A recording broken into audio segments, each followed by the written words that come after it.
Welcome to Audiobook, buddy. The Richest Man in Babylon. Written by George S. Clason. Narrated by Edison.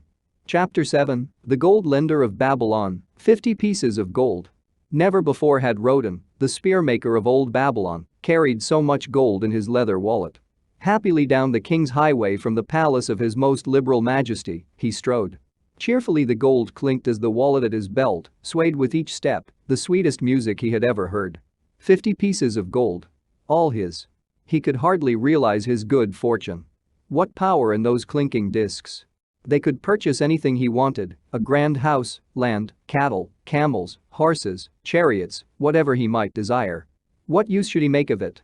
This evening as he turned into a side street towards the home of his sister, he could think of nothing he would rather possess than those same glittering, heavy pieces of gold his to keep. It was upon an evening some days later that a perplexed Rodan entered the shop of Mathan, the lender of gold and dealer in jewels and rare fabrics. Glancing neither to the right nor the left at the colorful articles artfully displayed, he passed through to the living quarters at the rear. Here he found the genteel Mathan lounging upon a rug partaking of a meal served by a black slave. "I would counsel with thee, for I know not what to do." Rodan stood stolidly, feet apart, hairy breast exposed by the gaping front of his leather jacket. Mathan's narrow, sallow face smiled a friendly greeting. "What indiscretions hast thou done, that thou shouldst seek the lender of gold? Hast been unlucky at the gaming table? Or hath some plump dame entangled thee? For many years have I known thee, yet never hast thou sought me to aid thee in thy troubles. No, no. Not such as that. I seek no gold. Instead I crave thy wise advice. Hear. What this man doth say. No one comes to the lender of gold for advice. My ears must play me false. They listen true. Can this be so? Rodan, the spearmaker, doth display more cunning than all the rest, for he comes to Mathan, not for gold, but for advice. Many men come to me for gold to pay for their follies, but as for advice, they want it not. Yet who is more able to advise than the lender of gold to whom many men come in trouble? Thou shalt eat with me, Rodan, he continued. Thou shalt be my guest for the evening. Andal, he commanded of the black slave, draw up a rag for my friend, Rodan, the spearmaker, who comes for advice. He shall be mine honored guest. Bring to him much food and get for him my largest cup. Choose well of the best wine that he may have satisfaction in the drinking. Now, tell me what troubles thee. It is the king's gift. The king's gift? The king did make thee a gift, and it gives thee trouble? What manner of gift? Because he was much pleased with the design I did submit to him for a new point on the spears of the royal guard, he did present me with 50 pieces of gold, and now I am much perplexed. I am beseeched each hour the sun doth travel across the sky by those who would share it with me. That is natural. More men want gold than have it, and would wish one who comes by it easily to divide. But can you not say no? Is thy will not as strong as thy fist? To many I can say no, yet sometimes it would be easier to say yes. Can one refuse to share with one's sister to whom he is deeply devoted? Surely, thy own sister would not wish to deprive thee of enjoying thy reward. But it is for the sake of Ahriman, her husband, whom she wishes to see a rich merchant.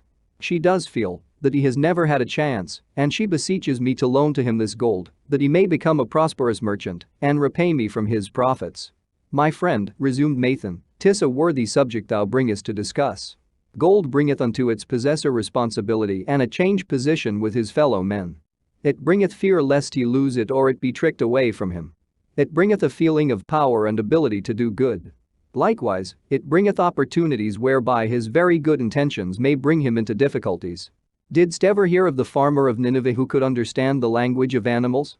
I wot not, for 'tis not the kind of tale men like to tell over the bronze caster's forge. I will tell it to thee, for thou shouldst know that to borrowing and lending, there is more than the passing of gold from the hands of one to the hands of another. This farmer, who could understand what the animals said to each other, did linger in the farmyard each evening, just to listen to their words. One evening he did hear the ox bemoaning to the ass the hardness of his lot. I do labor pulling the plow from morning until night. No matter how 87 hot the day, or how tired my legs, or how the bow doth chafe my neck, still must I work. But you are a creature of leisure. You are trapped with a colorful blanket and do nothing more than carry our master about where he wishes to go. When he goes nowhere you do rest and eat the green grass all the day. Now the ass, in spite of his vicious heels, was a goodly fellow and sympathized with the ox. My good friend, he replied, you do work very hard and I would help ease your lot. Therefore, will I tell you how you may have a day of rest. In the morning when the slave comes to fetch you to the plow, lie upon the ground and bellow much, that he may say you are sick and cannot work. So the ox took the advice of the ass, and the next morning the slave returned to the farmer and told him the ox was sick and could not pull the plow. Then, said the farmer, hitch the ass to the plow, for the plowing must go on. All that day the ass, who had only intended to help his friend, found himself compelled to do the ox's task. When night came and he was released from the plow, his heart was bitter and his legs were weary and his neck was sore where the bow had chafed it. The farmer lingered in the barnyard to listen. The ox began first. "You are my good friend. Because of your wise advice I have enjoyed a day of rest." "And I," retorted the ass, "am like many another simple-hearted one who starts to help a friend and ends up by doing his task for him. Hereafter you draw your own plow, for I did hear the master tell the slave to send for the butcher were you sick again. I wish he would, for you are a lazy fellow." Thereafter they spoke to each other no more. This ended their friendship. "Canst thou tell the moral to this tale, Roden?" "'Tis a good tale," responded Roden, "but I see not the moral." "I thought not that you would. But it is there and simple too. Just this: if you desire to help thy friend, do so in a way that will not bring thy friend's burdens upon thyself." "I had not thought of that. It is a wise moral. I wish not to assume the burdens of my sister's husband. But tell me. You lend to many. Do not the borrowers repay?" Mathan smiled the smile of one whose soul is rich with much experience. "Could a loan be well made if the borrower cannot repay? Must not the lender be wise and judge carefully whether his gold can perform a useful purpose to the borrower and return to him once more, or whether it will be wasted by one unable to use it wisely and leave him without his treasure and leave the borrower with a debt he cannot repay? I will show to thee the tokens in my token chest and let them tell thee some of their stories." Into the room he brought a chest as long as his arm, covered with red pigskin and ornamented with bronze designs. He placed it upon the floor and squatted before it, both hands upon the lid. "From each person to whom I lend, I do exact a token from my token chest to remain there until the loan is repaid. When they repay I give back, but if they never repay it will always remind me of one who was not faithful to my confidence. The safest loans, my token box tells me, are to those whose possessions are of more value than the one they desire. They own lands, or jewels, or camels, or other things which could be sold to repay the loan. Some of the tokens given to me are jewels of more value than the loan. Others are promises that if the loan be not repaid as agreed they will deliver to me certain property settlement. On loans like those I am assured that my gold will be returned with the rental thereon, for the loan is based on property. In another class are those who have the capacity to earn. They are such as you, who labor or serve and are paid. They have income, and if they are honest and suffer no misfortune, I know that they also can repay the gold I loan them and the rental to which I am entitled. Such loans are based on human effort. Others are those who have neither property nor assured earning capacity. Life is hard and there will always be some who cannot adjust themselves to it. Alas for the loans I make them, even though they be no larger than a pence, my token box may censure me in the years to come, unless they be guaranteed by good friends of the borrower who know him honorable." Mathan released a clasp and opened the lid. Roden leaned forward eagerly. At the top of the chest a bronze neck piece lay upon a scarlet cloth. Mathan picked up the piece and patted it affectionately. "This shall always remain in my token chest, because the owner has passed on into the great darkness. I treasure it, his token, and I treasure his memory, for he was my good friend. We traded together with much success until out of the east he brought a woman to wed, beautiful, but not like our women. A dazzling creature. He spent his gold lavishly to gratify her desires. He came to me in distress when his gold was gone. I counseled with him. I told him I would help him to once more master his own affairs. He swore by the sign of the great bull that he would. But it was not to be. In a quarrel she thrust a knife into the heart he dared her to pierce." "And she?" questioned Roden. "Yes, of course, this was hers." He picked up the scarlet cloth. "In bitter remorse she threw herself into the Euphrates. These two loans will never be repaid. The chest tells you, Roden, that humans in the throes of great emotions are not safe risks for the gold lender. Here. Now this is different." He reached for a ring carved of ox bone. "This belongs to a farmer. I buy the rugs of his women. The locusts came and they had not food. I helped him and when the new crop came here he paid me. Later he came again and told of strange goats in a distant land as described by a traveler. They had long hair so fine and soft it would weave into rugs more beautiful than any ever seen in Babylon. He wanted a herd, but he had no money.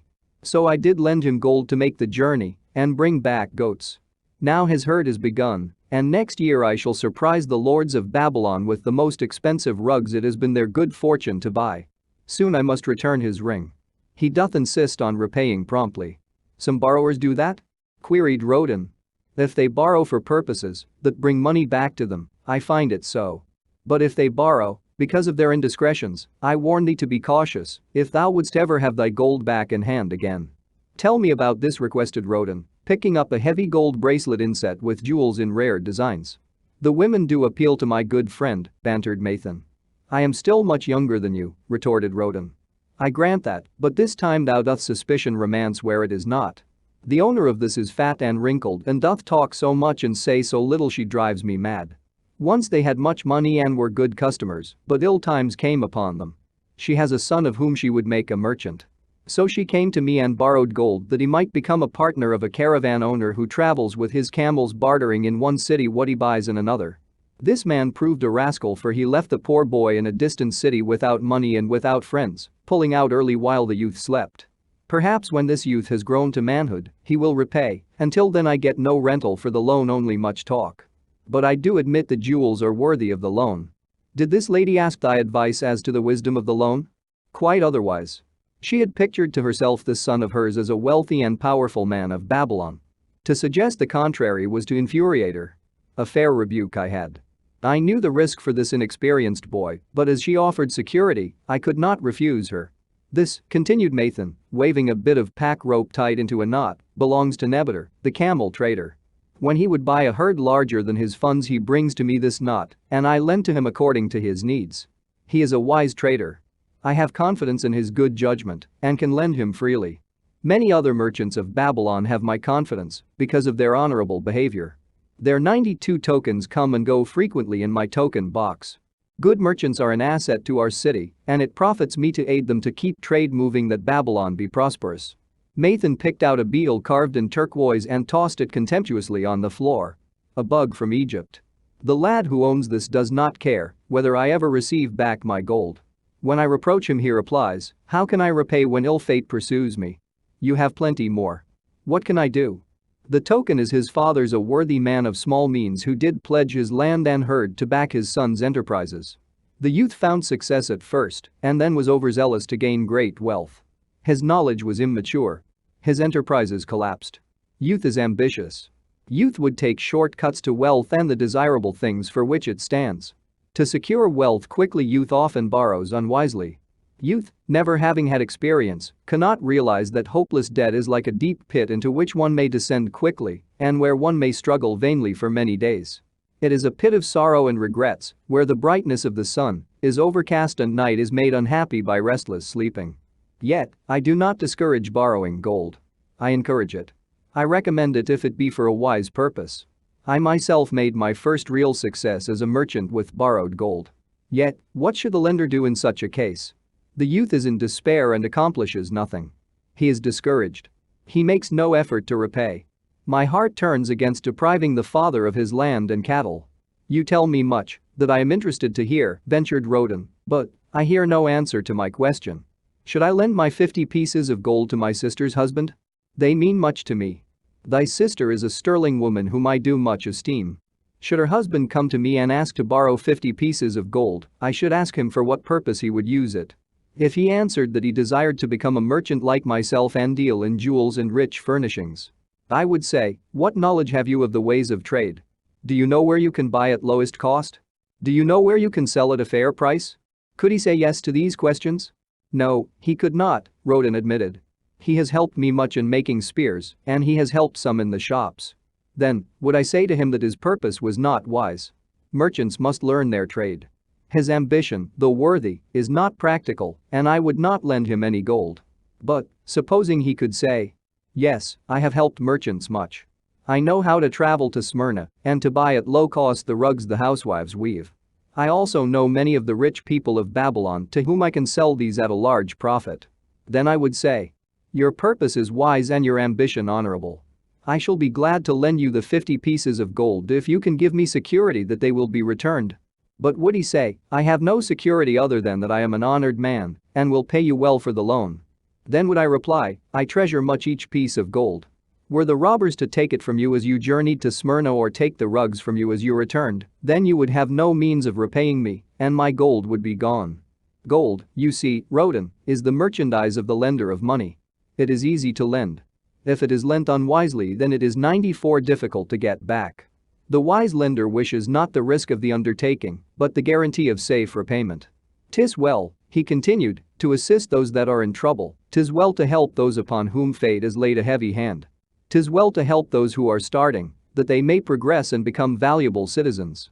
But help must be given wisely, lest, like the farmer's ass, in our desire to help we but take upon ourselves the burden that belongs to another. Again I wandered from my question, Rodin, but hear my answer. Keep thy 50 pieces of gold. What thy labor earns for thee, and what is given thee for reward is thine own, and no man can put an obligation upon thee to part with it, unless it do be thy wish. If thee wouldst lend it, so that it may earn thee more gold, then lend with caution, and in many places. I like not idle gold, even less I like too much of risk. How many years hast thou labored as a spearmaker? Fully 3. How much besides the king's gift hast saved? 3 gold pieces. Each year that thou hast labored thou hast denied thyself good things to save from thine earnings 1 piece of gold? 'Tis as you say. Then mightest save in 50 years of labor 50 pieces of gold by thy self-denial? A lifetime of labor it would be. Thinkest thou thy sister would wish to jeopardize the savings of 50 years of labor over the bronze melting pot that her husband might experiment on being a merchant? Not if I spoke in your words. Then go to her and say, 3 years I have labored each day except fast days, from morning until night, and I have denied myself many things that my heart craved. For each year of labor and self-denial I have to show 1 piece of gold. Thou art my favored sister, and I wish that thy husband may engage in business in which he will prosper greatly. If he will submit to me a plan that seems wise and possible to my friend, Mathan, then will I gladly lend to him my savings of an entire year, that he may have an opportunity to prove that he can succeed. Do that, I say, and if he has within him the soul to succeed he can prove it. If he fails he will not owe thee more than he can hope someday to repay. I am a gold lender because I own more gold than I can use in my own trade. I desire my surplus gold to labor for others and thereby earn more gold. I do not wish to take risk of losing my gold, for I have labored much and denied myself much to secure it. Therefore, I will no longer lend any of it where I am not confident that it is safe and will be returned to me. Neither will I lend it where I am not convinced that its earnings will be promptly paid to me. I have told to thee, Rodin, a few of the secrets of my token chest. From them you may understand the weakness of men and their eagerness to borrow that which they have no certain means to repay. From this you can see how often their high hopes of the great earnings they could make, if they but had gold, are but false hopes they have not the ability or training to fulfill. Thou, Rodin, now have gold which thou shouldst put to earning more gold for thee. Thou art about to become even as I, a gold lender. If thou dost safely preserve thy treasure it will produce liberal earnings for thee and be a rich source of pleasure and profit during all thy days. But if thou dost let it escape from thee, it will be a source of constant sorrow and regret as long as thy memory doth last. What desirest thou most of this gold in thy wallet? To keep it safe. Wisely spoken, replied Mathan approvingly. Thy first desire is for safety. Thinkest thou that in the custody of thy sister's husband it would be truly safe from possible loss? I fear not, for he is not wise in guarding gold. Then be not swayed by foolish sentiments of obligation to trust thy treasure to any person. If thou wouldst help thy family or thy friends, find other ways than risking the loss of thy treasure. Forget not that gold slippeth away in unexpected ways from those unskilled in guarding it. As well waste thy treasure in extravagance as let others lose it for thee. What next after safety dost desire of this treasure of thine? That it earn more gold. Again thou speakest with wisdom. It should be made to earn and grow larger. Gold wisely lent may even double itself with its earnings before a man like you groweth old. If you risk losing it you risk losing all that it would earn as well. Therefore, be not swayed by the fantastic plans of impractical men who think they see ways to force thy gold to make earnings unusually large. Such plans are the creations of dreamers unskilled in the safe and dependable laws of trade. Be conservative in what thou expect it to earn, that thou mayst keep and enjoy thy treasure. To hire it out with a promise of usurious returns is to invite loss. Seek to associate thyself with men and enterprises whose success is established, that thy treasure may earn liberally under their skillful use and be guarded safely by their wisdom and experience. Thus mayst thou avoid the misfortunes that follow most of the sons of men to whom the gods see fit to entrust gold.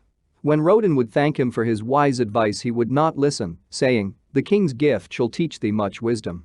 If wouldst keep thy 50 pieces of gold, thou must be discreet indeed. Many uses will tempt thee. Much advice will be spoken to thee. Numerous opportunities to make large profits will be offered thee. The stories from my token box should warn thee, before thou let any piece of gold leave thy pouch, to be sure that thou hast a safe way to pull it back again. Should my further advice appeal to thee, return again. It is gladly given. Ere thou goest, read this which I have carved beneath the lid of my token box. It applies equally to the borrower and the lender. Better a little caution than a great regret." Thank you for listening, audiobook buddy.